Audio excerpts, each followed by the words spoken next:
everybody. Welcome to the Hallmarkies podcast. We are really excited today to be doing one of our end of the year ranking episodes.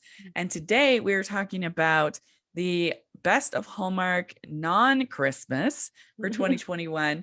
And it's going to be great. I am film critic Rachel Wagner, and Kari's here. Hey, guys. And Caroline is here. Hey, y'all.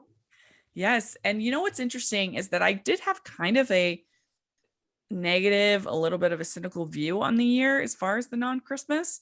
But then when I went to actually make the list, I was like, oh, there were a lot more. Yeah, there were more than I thought. And it was harder than I expected. I totally agree. I totally agree, Rachel. I feel like going back on these and doing our best of type of things, personal best of, is really fun because it's like a walk down memory lane and, oh, I remembered that, or I watched that one a couple of times. Yeah. But I do have to say, we're ranking best of Hallmark movies, non-Christmas movies, right? So yes, one of the best things that I watched on Hallmark Channel this year was Chesapeake Shore season 5, and it didn't make it into my top 10 movie for today's podcast, but honestly, genuinely, that was by far my favorite thing on Hallmark Channel this year. It was an interesting year. I actually haven't caught up on Chesapeake Shores yet, but I will eventually, I promise. Yeah. But I've heard that from a lot of people. And yeah, it was an interesting year for Hallmark Television. Of course, we got the end of Good Witch. Yeah. And that was, I think, a pretty decent season. I had its ups and downs, but then they also, of course, we had the shocking season 8 of One Calls the Heart. Oh, shocking. And have you recovered yet, Caroline? I think so. I'm just ready to move on to season 9 and see everyone happy. Yeah, and me in too. Love. Me too. And I'm excited about the new cast that I've seen for One Calls the Heart. I think it's going to be a nice breath of fresh air. Yeah, I hope so, at least. And I'm not sure what Hallmark's going to do with season 6 of Chesapeake Shores, but they should renew it. They should have it. It was so good. So they really should. And the ratings, I thought, were pretty, from what I recall, the ratings were pretty solid. So yeah, they were. Yeah, they were. It was better than I expected. Like, I went in with low expectations because I have season 4 Chesapeake Shore fatigue, and so I went in season 5. I'm like, but the new characters brought a fresh new characters. Yeah. New producers, new writers. I mean, it was great. It's gone. I was kind of glad about it. Yeah. Season 4 took me to a dark place. Yeah. Let season 5 refresh you and wash over you and just put you back to a good place. Yes. All right. Well, let's dive in. Let's talk about our top 10. And again, this was pretty tough actually for me. And but my number 10 is Love for Real. And I thought this one was pretty fun. I mean, I love Hawaii. It's one of my favorite places in the world. So it was fun just there. I like Corbin Bleu. He was good as sort of the bachelor. I liked the fact that it had sort of 2 romances going on, and that you had these 2, like, it was more about the friendship of the 2 girls. And I liked interviewing Tiana Tully for the podcast. She was super sweet and fun. And I think Karen Molina White was kind of sassy and funny as the assistant. Yes. This was a lot better for Scott Michael Foster than his previous one, in my opinion. So overall, I just thought it was fun. Like, most of the reality TV movies that they've done have been really bad, and so the fact that this one was as watchable as it was, and it was pretty, and says something. And I did enjoy doing the podcast with Haley Strong. It's always one of my favorites. I love having her on. She's super funny, and so we did the recap on it, and so altogether it is my number 10. So that's great. Yeah. So what about you, Caroline? Honorable mention, because I couldn't put it in the list, but Signed, Sealed, Delivered. That's my honorable mention. But number 10 is Roadhouse Romance. Like, I was so surprised how good it was. Like, Lauren Elena, like, I thought she was cute and she had cute chemistry with Tyler, and Tyler's just Tyler, and it was just wonderful. And Risk It to Get the Biscuit I still use that in my regular life. Yeah, so that one I watched the day I think I'd watched 6 movies at TIFF. So like, and Toronto International Film Festival. So I'd watch all these like artsy, heavy, you know, like movies all day. And so even though I think that movie is maybe not the best movie in the world, it was so refreshing. Yes. Yay. Give me my Hallmark movie. and it aired on 9/11, so I think that kind of like, I get all the sadness of the day, and then you got to watch a Hallmark movie, and it helped. It's very comforting. It really is. It is. Well, good. Kari, what is your number 10? Okay, so my number 10 is, and I too had a hard time with this top 10, because you start getting on 11 and 12 and 13 and you're like, how can I cut those? But my top 10 starts with Right in Front of Me. I really, really enjoyed that movie, Right in Front of Me, with Janelle Parrish and Marco Grazzini, written by Julie Sherman Wolfe. So it's like a strong script. And but I kind of liked that they turned it on its head. You know, our Hallmark heroine, she wasn't invited to the wedding. You know, she wasn't a part of the cool group. She kind of had these flashbacks of college and stuff. She meets this new guy, and he's her love interest, but not yet, you know, obviously this Right in Front of Me thing. But just to watch how all of it played out was so fun. I thought it was really cute. He was adorable. The Filipino influence he brought into his cooking and that culture was really awesome. I thought that was such a cute movie with a good premise. So that was a good one. I like that. I guess for the record, my 11 and 12, my 11 was Chasing Waterfalls. I really did enjoy that. And I thought it was one of the better movies that Cindy has done, actually. Yes. And then my number 12 was Finding Love in Mountain View, which I thought was actually pretty solid, especially for an acquisition. So that ended up being my 11 and 12. My number 9 is Mix Up in the Mediterranean. Ooh. And this one I thought was actually legitimately pretty funny. I mean, sign me up for Jeremy Jordan playing twins. I can handle that all day. And Jessica Lowndes was pretty fun. I thought it was a pretty good role. I think she's better when she's, you know, have a little bit of humor, a little bit of sass to her roles. And you get to see Malta. And I thought the script, Julie Kim and Corinne Marwood, we had them on the podcast and they were super fun and I enjoyed that. So yeah, I thought this one was pretty solid rom-com. Yeah. What about you, Caroline? What's your number 9? Taking a Shot at Love. Like it was the first movie of the year, and I love seeing Luke McFarlane play hockey player. And I thought it was just really sweet, like the dance and the hockey, like how it, you know, works together. And I thought they had pretty good chemistry, but I rewatched it before I made the list, and I'm like, I really like this movie, so I had to put it on my list. And because I make my list on how many times I rewatch movies, and so like if I really like it, I'm rewatching it, so it has to be my top 10. So Most Amazing House, that house.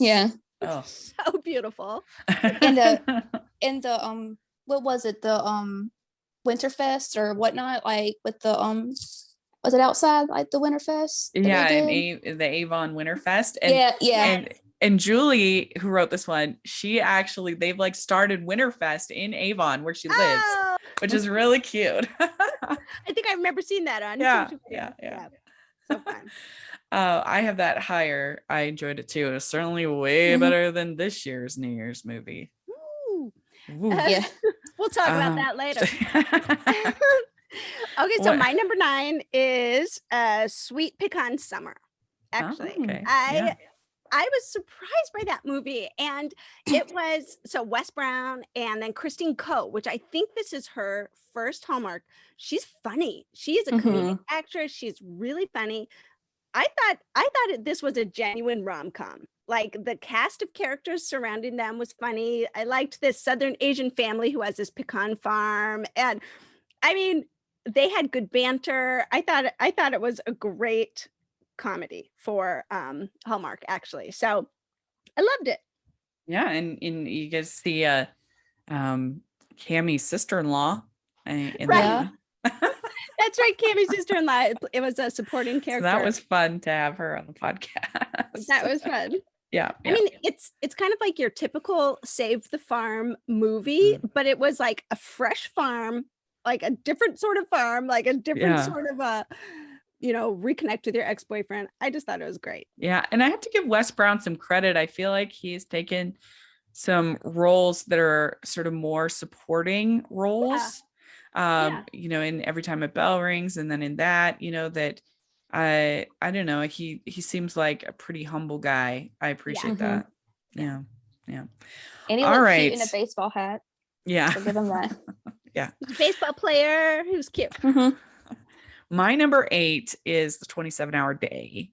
And I thought, it's about a podcaster who's overworked and stressed out. I connected. But I thought that it was one of Andrew's better movies in a long time. I really love him as a human, but sometimes his projects aren't my favorite. But this I thought was pretty good, and the chemistry, and I loved that whole scene when they have the bad wine. That was hilarious. That was really funny. And the pig, adorable little piglet, so cute. And yeah, I don't know. I just thought it was a pretty good story as far as the stresses of, all the different demands on us these days, and the whole 27-hour day. It's a bit of a snooze title, but I thought, An Autumn was good. I thought they had good chemistry. So that's what I have at 8. That's fun. What about you, Caroline? I also had the 27-hour day at 8. Yeah. Wow. Yeah. I was surprised how much I liked it. Like, I love Andrew, but like you said, some of his recent movies haven't been my favorite. Yeah. But I like this, and I liked his chemistry with Autumn, and the wine scene still makes me laugh watching that. So that was so funny. And it was fun to have both of them on the show. They were that was a really fun interview. Cool. I'm glad you have it at 8. What about you, Kari? What do you have at 8? So I have As Luck Would Have It. As Luck Would Have It. I don't know why, but this movie just hit me at the right time. Like, you're kind of like in the winter doldrums here in the Midwest, and to like take me to Ireland, it was just gorgeous. It was beautiful. The costuming was gorgeous. The supporting cast was really fun. Not to mention the leads, Joanne Garcia Swisher and Alan Leach. I mean, just this pairing, I thought they had great chemistry. So I loved it. I was really here for the Ireland, the whole destination movie thing. I was here for it. So they had a really sweet romantic dance scene in a pub, and I'm like, I'm gonna go dance in a pub. Like that's what I want to do. Go to Ireland. In Ireland. Yeah. I don't know. This one for me was kind of boring, but I'm glad that you made your list. Everybody's lists are different. That's great. It did. It was my number 8. As Luck Would Have It. You should rewatch. Maybe I should. All right. Well, my number 7 is Advice to Love By. This was kind of a one from Fall Harvest that sort of slid under the radar. It's not fall at all, so whatever. But I thought it was a really cute script about they're both these love experts, they're both these authors, but they're dating each other, but then she's kind of testing her own advice at the same time with this relationship. And I thought that Brooke Darnell, remember I tweeted out, I was like, what did he take? Hot pills before making this movie?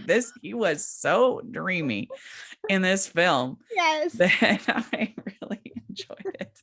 And I thought it was cute, and I thought they had good chemistry. So it ended up at number 7 for me. We'd like to take a second from this episode of the podcast to celebrate our sponsor of this episode, and that is the Hallmarkies Patreon. Do you love Hallmarkies podcast? Do you want an inside scoop into what happens on the podcast? Do you want early access to episodes and loads of cool perks? Now is the time to become a patron of Hallmarkies podcast. By becoming a patron, you get to access our patron Facebook group. You can request episodes or even be a guest on the podcast. And most importantly, any patron can join our monthly movie watch-alongs with stars like Paul Campbell, Natalie Hall, and more. It's as low as $2 a month to join in and become a special part of the Hallmarkies family. Please consider, and we will love you forever. Go to patreon.com/Hallmarkies. That's patreon.com/Hallmarkies. That's great. What about you, Caroline? I have Playing Cupid at number 7. Yeah. I love this movie. It was so cute. Like the daughter trying to set up the dad, like, and it was a modern day Emma. So I thought I liked that. And Nina Wyman is just one of my favorite writers. So I have both Julie and Nina on my list. So they still reign supreme in writerland and Hallmark. And I thought they had really good chemistry. Is it Laura? How do you say her last name? Vanderhoot? Yeah. Yeah. I liked her a lot, and I'm glad Vandervoort. Yeah. I like that she's been in multiple movies now, so I hope she continues to be. And Nicholas, he wasn't too bad on the eyes, so I like that. Yeah, it's one of my favorites as well. It'll be coming up on my list. Kari, what about you? For number 7, I have Love for Real. So Love for Real, I ranked it a little higher than you did, Rach, but I thought it was so fun, especially if you are a past or present reality TV lover. I used to watch The Bachelor pretty regularly in college. And so I thought it was a great parody. So funny how they did that and behind the scenes. A couple of the love stories, kind of thrown in there, plus a good supporting cast, and Hawaii, like you said. I mean, I loved it. I thought it was fun and fresh and kind of different for Hallmark. And I like Chloe Bridges. I want to see her in more. She's good.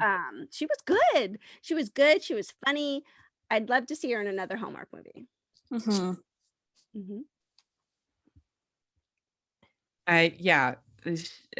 She was really fun. She was sassy. I appreciated that. Yeah.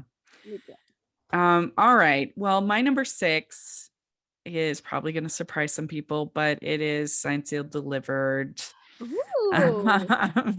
The Vows We Have Made. I really enjoyed it overall. Don't freak out, Postables. But the Shane and Oliver wedding was great. I enjoyed all of that. The reason why it's number 6, the Rita and Norman part I found less satisfying. I mean, the idea that they are basically going to adopt this woman and co-parent her child with her when they've only known her for 2 weeks. And I just felt like risky. Yeah, I just didn't buy it, or I didn't think it was a very good plot for them. But other than that, I thoroughly enjoyed it, and I'm always glad to have Signed, Sealed, Delivered back. And it ended up at number 6. So great. Yeah. So Caroline, what about you? I have Mystery 101 Deadly History at number 6. Even with the ending? That's why it's not higher. because that ending. I like drama, but Laura, they're a couple and they are very cutesy together. Yeah. And then that ending, I was like, I need more. I keep looking on it, on Instagram, to see if they're flying to Vancouver, checking all the press site, the production sites, for in Canada. I'm like, I need it. But we need resolution to that cliffhanger. I mean, that was so crazy. Because I love that movie. I thought it was so good, but it didn't make my top 10. But I was like, because I was kind of mad at it too. Yeah. Mad that they did that to us. And I felt bad because like it was maybe, I forget how long after the When Calls a Heart ending that it happened. Oh. And so like the backlash of When Calls a Heart ending and then Mystery 101 That's ending. True. It was an intense time. I think it was, maybe that's why people had a tougher reaction to it, is because like the season 8 ending of When Calls a Heart, then this. I'm like, bless their hearts. That's a good question.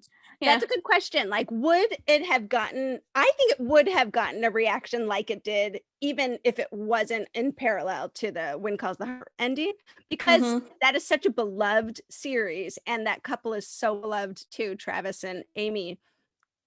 Like, what the heck? What is that? Like, it was so bizarre. That's why it's number 6. It would have been higher if it wasn't that ending. I love it. I love that it's on your list because it does like evoke so many deep emotions. If it hadn't had that ending, it would be like really high on your list. Yeah. Yeah. Oh my gosh. Wow. Because they were just so cute. They're so cute together. So I need them to work it out. Yeah. So. They're going to work it out. It's going to be okay. I trust. All right, Kari, what's your number 6? So my number 6 is Raise a Glass to Love.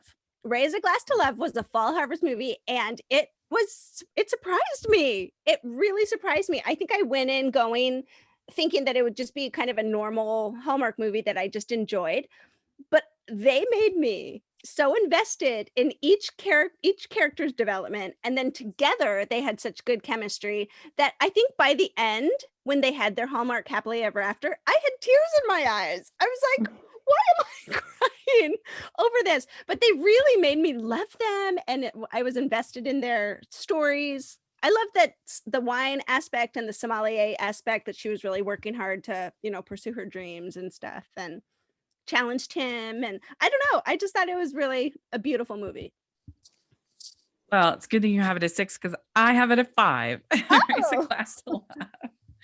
Yeah, and I mean, most of the wine movies are super snore, so I was not very excited about this movie going into it. Oh no! Plus the absolutely atrocious poster. Oh my gosh. With the tiny people. Can we talk about that for just a second? The tiny people posters. Like, what is happening? Tiny people posters are my posters I love to hate because they are so weird and so random. And these two were like standing on a big old wine glass or wine bottle. On a wine bottle that's pouring out. And if you're out there, poster designer for Hallmark, please come on the podcast. We want to talk to you. You're my favorite person. Come on the podcast. Yeah. I want to interview you too. Yeah. It would be so amazing. It. Yes. What is that? Okay. But yeah, so the thing I think is impressive about this movie is that you have a full character arc for Laura's character. Like, she goes from being really insecure to like basically doing what everybody kind of tells her to do, to being the strong, confident person who, quits the job, dumps the boyfriend. And and I don't know, I just thought that it was one of the stronger character arcs that we've seen in a while. And so I didn't mind like all of the wine drinking scenes because they had like conversation and they were relatively minimal. And I thought that Juan Pablo de Pace, he was very dreamy and really good. And hot pills. He took hot pills too. Yeah, he took hot pills too. And they had, good chemistry. And I thought it was beautifully made. The vineyards were pretty. And I just was thoroughly surprised by it, how much I enjoyed it. And we had director David Weaver on, and he was great. So this was a big surprise for me. Yeah. So fun. Yeah. All right, Caroline, what's your number 5? Raising a Glass to Love. Yes. Yes. So good. Yeah. I went in with lower expectations because it is a wine movie. Yeah. And usually the wine movies aren't my favorite, but I really like this movie. And Laura is just like has a presence on camera. Like you just have to like her just because she just seems so sweet. And I like that she had her character arc as well as the romance, like you said. Yeah. It was a really good one. Solid. All right. So what's your number 5, Kari? My number 5 is Hannah Swenson Mysteries Sweet Revenge. I love this revival of the Murder, She Baked, but now it's, Hannah Swenson. I thought the characters were their same wonderful, they picked right back up where they left off some years ago. The characters were awesome. The romance was right there. The mystery was good. I just was really excited to have this back and have it just as strong as ever. So that was my number 5. Yeah, I haven't seen that. I didn't want to watch it because I haven't seen any of the others. And but I heard good things from all the fans. So good. Rachel, one day you need just a Murder, She Baked binge and then, watch Sweet Revenge right afterwards. I need to. I really do. It has a love triangle in it though. So how do you feel about love triangles? But it's a good one. Yeah. It's a good one. All right. Well, my number 4 is also a mystery, and it is Aurora Teagarden Honeymoon Honey Murder. I gave this a very high score on the podcast because I thought it was very well done. I thought they had actual tension when like they're being like shot at the house. Like, I don't know. And I thought that Candace did a pretty good job of like feeling actually scared. There's like real tension. And then also I thought the whole scene with Miranda Frigone's character, I forget her name, where she talks about how she finally loses it on Aurora. And she says that you like solving puzzles. I have to actually solve the case, and gives that whole speech. And I'm like, how many of us have been thinking that for like, all the years we've been watching these mysteries, that like, it was so refreshing to have a police officer actually or detective actually just say that, because we've all been thinking it, that like these people would be so annoying, like go away.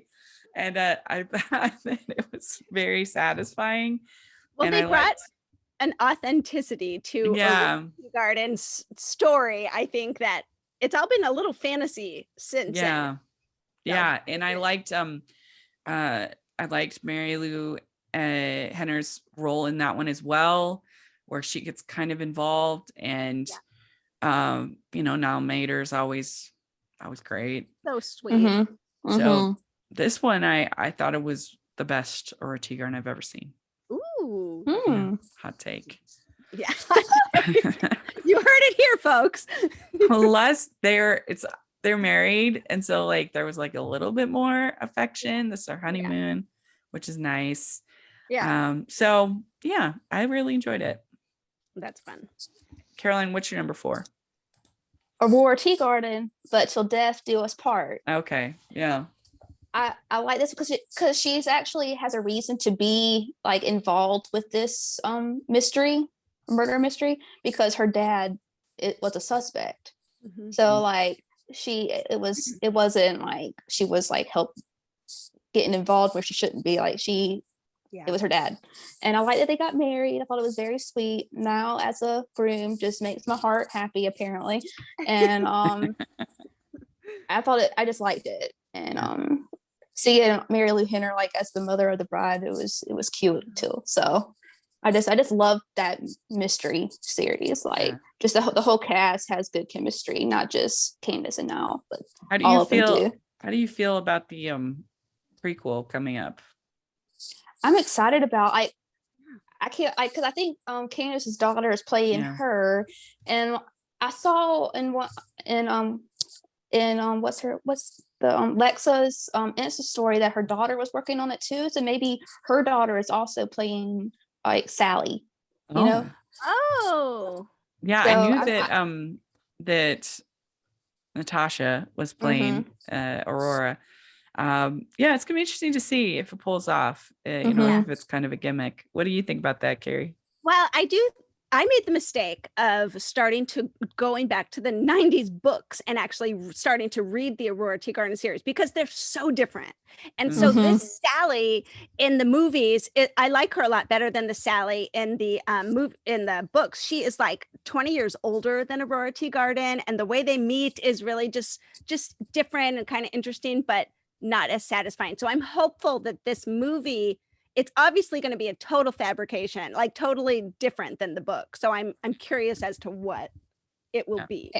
And Niall and them are in the movie too, so it must be just flashbacks, I'm guessing. Flashbacks, yeah. Because in a picture, Niall had like a beard. Like I'm like, whoa, like it's gonna be shocking. Yeah, that's fun. Yeah. So Kari, what's your number 4? My number 4 is Playing Cupid. So I loved this movie. I actually thought it was the perfect love ever after like movie in that Valentine's season that they did last year. Because it was family oriented. This little girl tries to get her dad, you know, dating her teacher, and it just had these just wonderful elements to it. Nina Weinman, of course, is a great script writer, and so their banter, it's like enemies to lovers type of thing. But I was kind of satisfied because the lovers part happens sooner rather than later, and they really start to show interest in each other and try to wonder, like, can we actually be together? And they had some really just great chemistry. I thought he is dreamy, and she just held this role. I mean, I don't know, she just did so well in this role. So I loved it. I thought it was great. Total rewatch for me. Yeah, it was really good. All right, my number 3 is Taking a Shot at Love. Nice. And there was just so many cozy scenes in this movie. I love when they're it's snow, they have their snow night with their friends. I really liked the friends. They were really good. Yes. And it was just cute, the whole thing of her teaching him how to do ballet, and it was cute. And I really enjoyed the podcast, the recap we did with that with Lila. It was a lot of fun.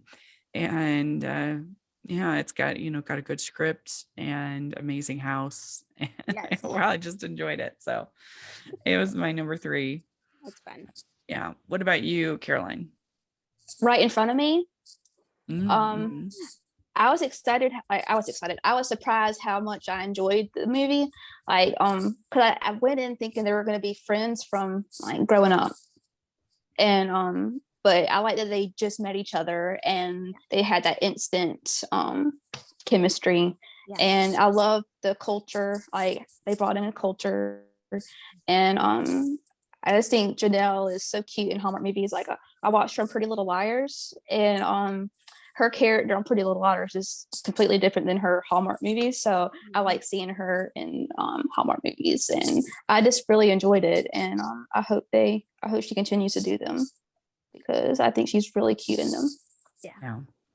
Me too. What about you, Kari? What's your number 3? My number 3 is Taking a Shot at Love.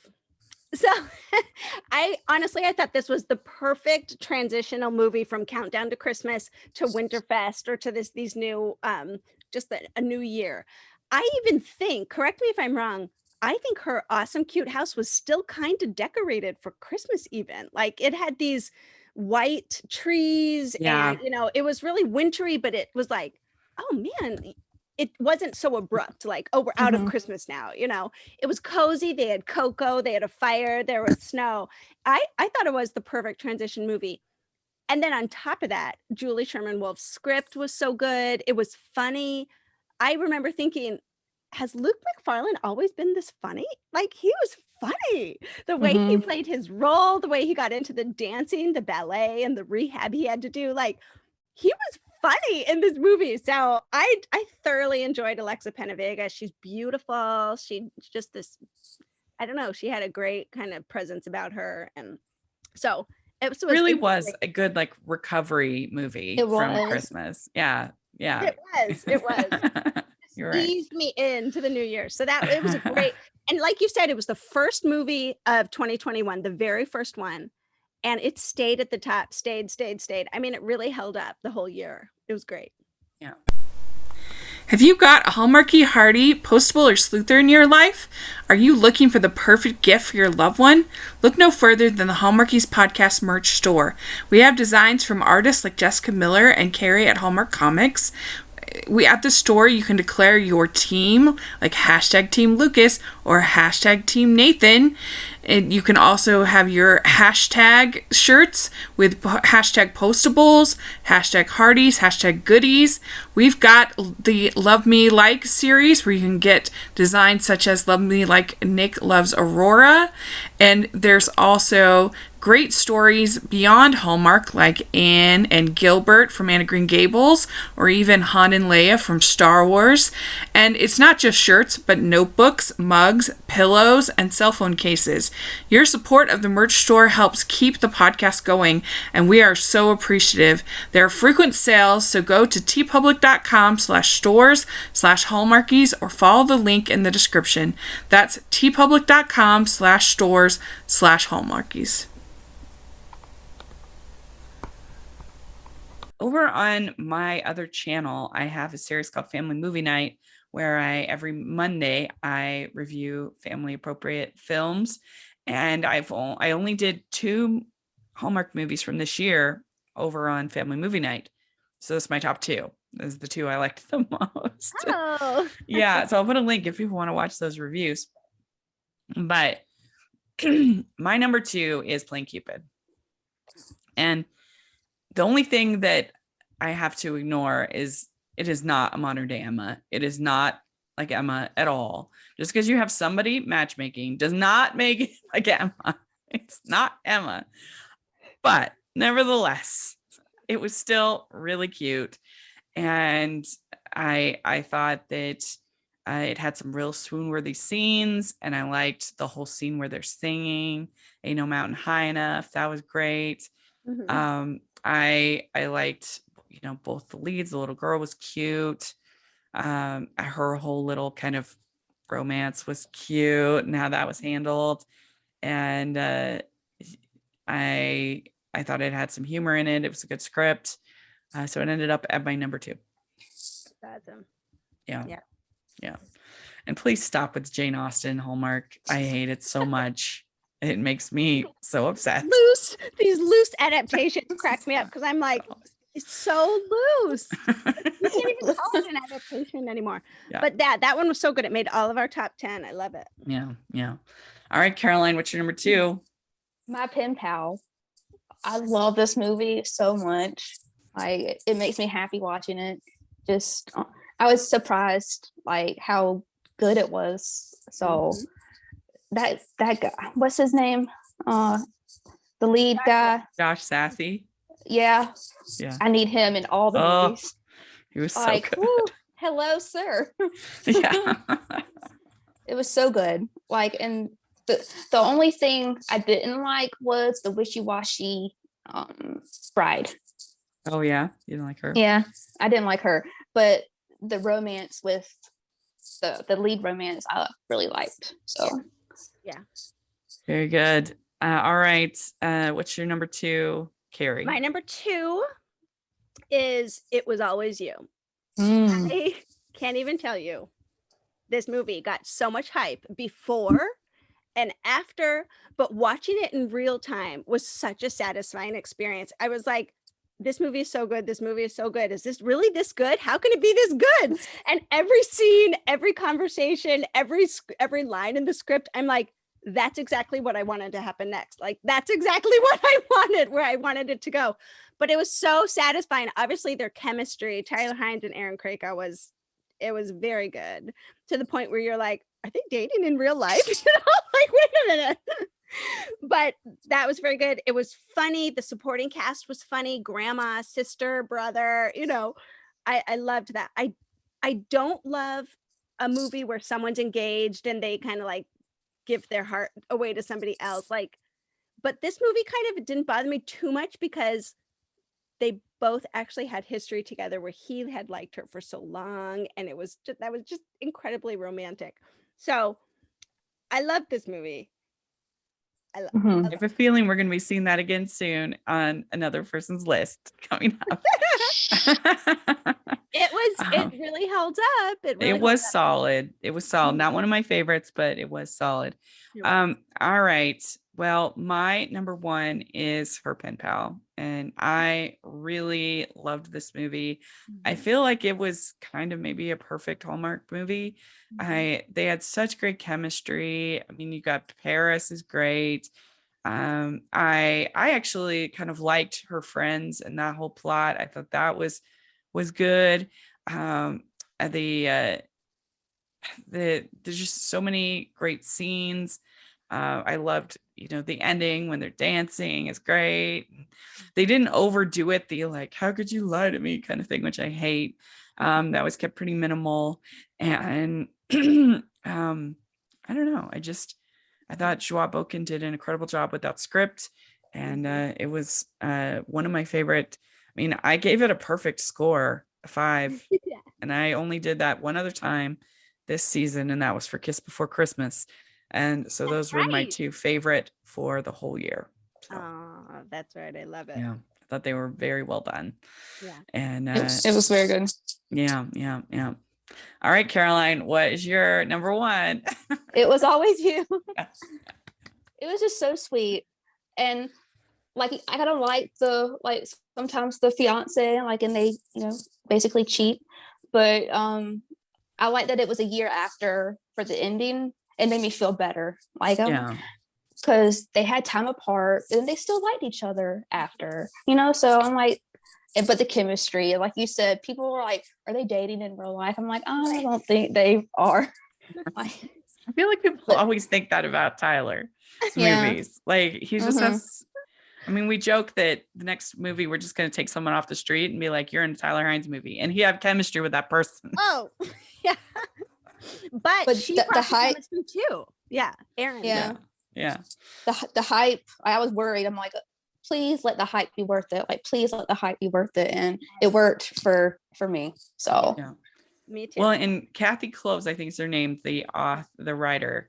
And she really, I mean, had an incredible year for Hallmark. I mean, that she did The Christmas Promise, which was great and had my favorite moment of the whole year with the, is it a question mark or an exclamation point? That was such good writing. That was my favorite on the mystery movies. Under Tyler Hines' Unexpected Christmas. Yeah, she rocked it this year. Great job, Kathy. So, all right, Kari, what's your number one? Okay, so my number one out of the whole year of 2021 was Her Pen Pal. Her pen pal was so good, and I don't know what I can add that you guys haven't said except Paris. Hello, beautiful destination movie. His accent was amazing. This was my first exposure to Joshua, and I didn't know he wasn't French. His accent was so perfect. He's English, but this movie sent me on a deep dive to see like what else has he been in, what else has Mallory Jensen been in, and my daughter and I totally binged Gallivant. Oh, you did! It's so good, right? It's so racy, but it's so good, and they sing and they dance, and it's hilarious. So, I mean, this movie was tender. It was genuine. I thought it was so genuine, their love story, and of course I love a fake dating trope. I love that. That's one of my favorites. But this was almost, these top 2 for me were like the perfect Hallmark movies. Her Pen Pal. Yeah, those 2. Yeah, it was really, really good. All right. Well, let's go over our top 10s. My number 10, I Have Love for Real. Number 9, Mixed Up in the Mediterranean. Number 8, The 27-Hour Day. Number 7, Advice to Love By. Number 6, Signed, Sealed, Delivered. And The Vows We Have Made. Number 6, Signed, Sealed, Delivered, The Vows We Have Made. Number 5, Raise a Glass to Love. Number 4, Aurora Tea Garden Mysteries. Honeymoon, Honey Murder. Number 3, Taking a Shot at Love. Number 2, Playing Cupid. Number 1, Her Pen Pal. 10, Roadhouse Romance. 9, Taking a Shot at Love. 8, The 27-Hour Day. 7, Playing Cupid. 6, Mystery 1, Daily History. 5, Raise a Glass to Love. 4, Aurora Tea Garden Till Death Do Us Part.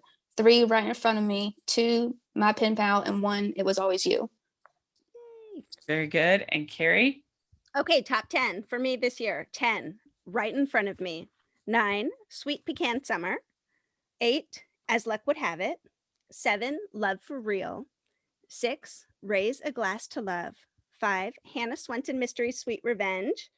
4, Playing Cupid. 3, Taking a Shot at Love. 2, It Was Always You. And number 1, Her Pen Pal. Very good. All right. Well, if you're listening, let us know your top 10 and what you think of our lists. We love hearing from all of you. We love hearing from all of you. So please let us know. And Kari, where can people find you? Yeah, come over to Instagram and find me at Hallmark Comics. That's Hallmark_comics. I'd love to have you follow me and interact with me there. Great. And Caroline, where can people find you? You can find me at Twitter at MetaCarolineR. Great. And you can find me at Rachel's Reviews, all of our social media, iTunes, YouTube, and on Rotten Tomatoes. So please check that out. And also make sure you're following the podcast at Hallmarkies Pod and Hallmarkies Podcast, all of our social media. And if you are listening on iTunes, please leave us your ratings and reviews. 5 stars. It really helps us out a lot. And if you are watching on YouTube, please give this video a thumbs up and subscribe to the channel. We appreciate that so much. We also have our Patreon group and merch store. All the information for that is in the description. Please take a look. We'd really appreciate it. And thanks so much, ladies. It's been really fun. And we'll talk to y'all later. Bye, everybody. Bye.